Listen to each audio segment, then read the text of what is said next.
Alors je vous remercie d'être présent aujourd'hui pour cet événement à la bibliothèque de l'Ordre du Barreau. C'est un petit peu une première pour l'association.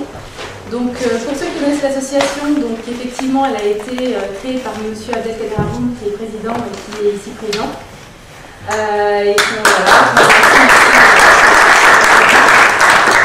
L'association a pour but d'aider les jeunes qui ont un beau parcours, un parcours d'excellence, mais qui connaissent des difficultés en raison de leur provenance.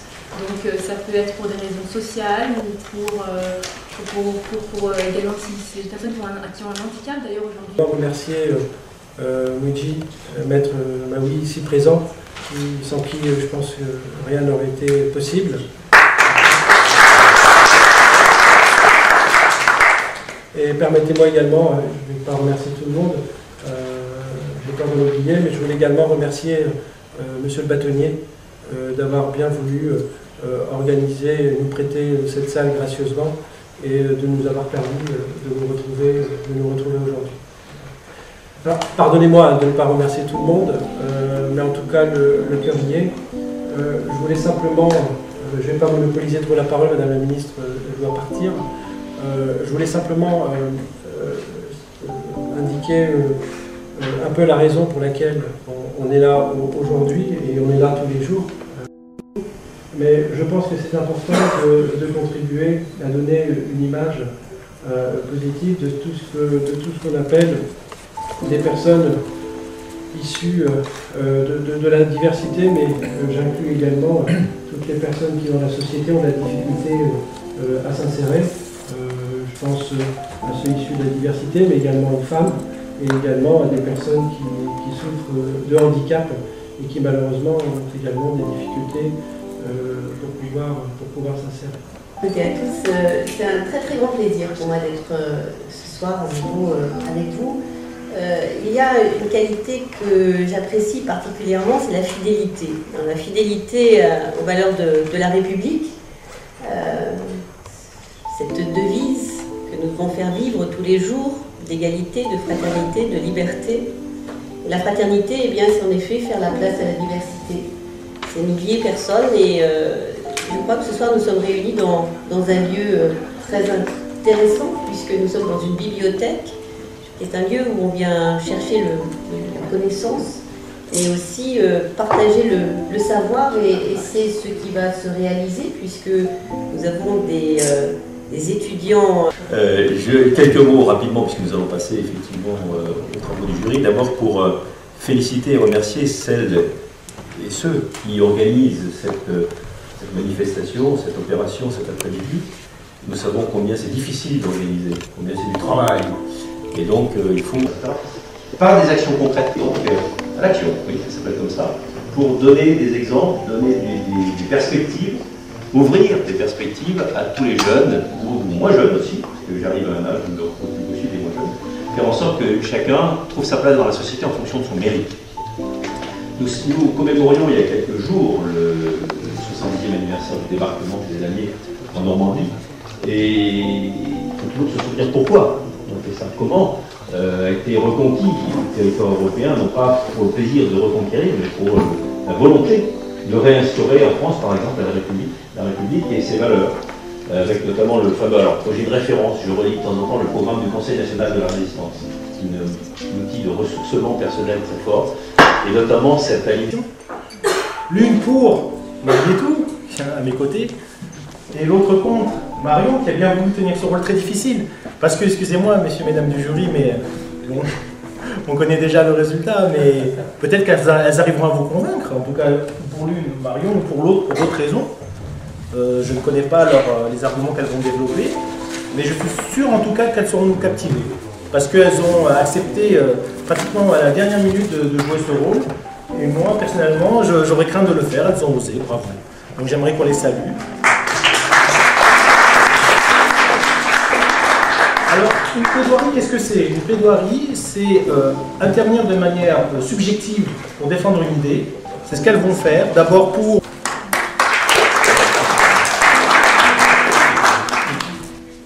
À la fin. À la fin. Bonjour à tous. Je me lance en premier.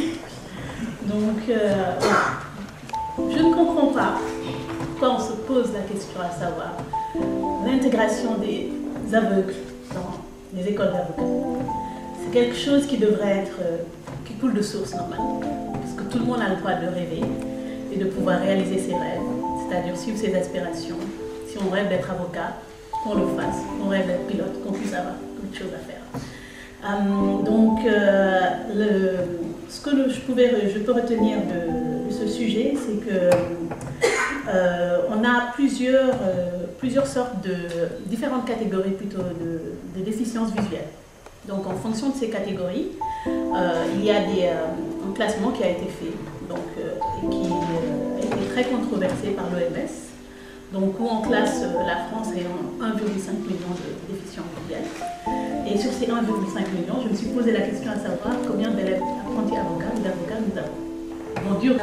Pour autant, je vais tenter de vous convaincre plus sérieusement qu'il n'est pas souhaitable d'ouvrir l'accès à cette profession à un aveugle. Pourquoi?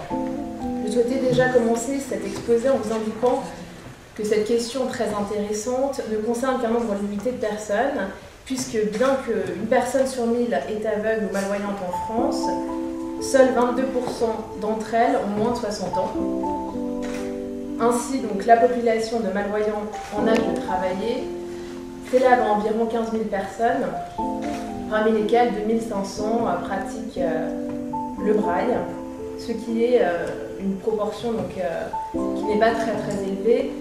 On peut donc du coup se demander déjà si parmi ces personnes, l'on en aurait beaucoup qui souhaiteraient embrasser la profession d'avocat. Ensuite, donc, si l'on regarde et si l'on lit la définition donnée d'un malvoyant par l'APAM, une de ses missions consiste à aliéner l'espace mental et réussir.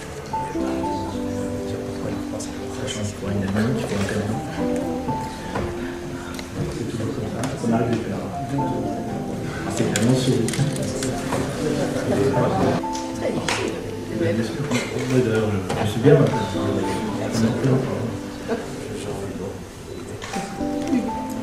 Non, mais c'est bien ça.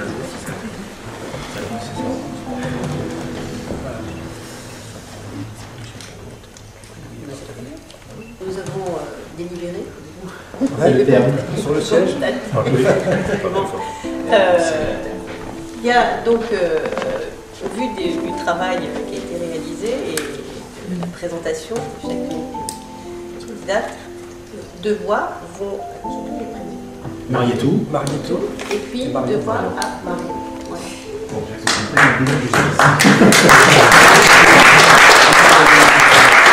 Avec l'information. Alors, je sais que Madame la ministre est... Bien. Alors, qu'est-ce qu'il fallait penser de cette question? Eh bien, la première chose, évidemment, c'est que, bien entendu, si aujourd'hui un aveugle venait me voir, et il en est parfois qui viennent me voir pour me demander des conseils, je les lui donnerai. Et en allant plus loin, si quelqu'un venait me dire aujourd'hui ce serait à refaire, est-ce que tu le referais? La réponse est oui, je le referai. Ça, c'est le propos positif parce que pour autant, j'ai beaucoup de choses à vous dire sur les difficultés qu'un aveugle peut éprouver à exercer la profession d'avocat, difficultés dont j'ai la faiblesse de penser qu'elles ne sont pas véritablement celles que vous pensez. Vous savez, le matériel, c'est quelque chose... Bonsoir, je me présente, j'ai ma Avril, je serai votre modérateur, donc à la fois un rôle passionnant et ingrat, parce qu'il va falloir gérer la parole et permettre à la fois aux intervenants d'échanger, mais aussi la salle. Donc ça, on gardera une grosse partie du temps pour pouvoir échanger, puis vous permettre de poser vos questions, et puis de pouvoir rendre cette séquence participative. On parle de méritocratie, on parle de crise, donc les deux questions pour lesquelles on essaiera d'avoir des réponses. La méritocratie a-t-elle encore un sens dans notre République? Et puis peut-être par votre conséquence, la crise, quelle crise? Ensemble, nous aurons la solution, reste à définir le ensemble. Je pense un angle plutôt politique pour avoir participé aux dernières élections européennes, n'est-ce pas? Absolument. Je vais vous laisser la place. Merci de me donner la parole. Tout d'abord, je voudrais inviter son Altesse royale, la princesse Cheng Weiwei, venez prendre vos places. C'est une invitée d'honneur.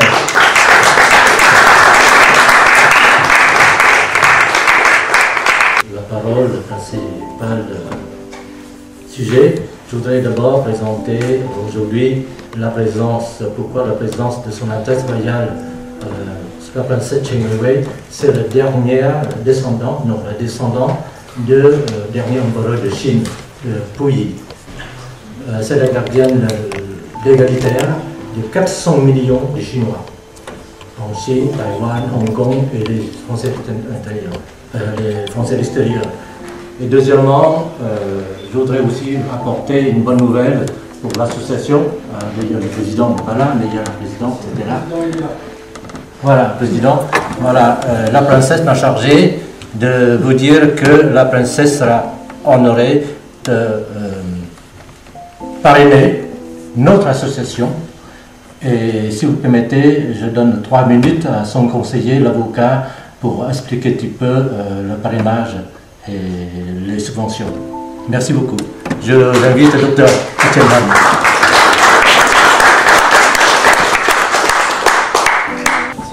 Je me présente, je suis donc le conseiller de la princesse et donc d'un certain nombre de membres de la famille impériale chinoise.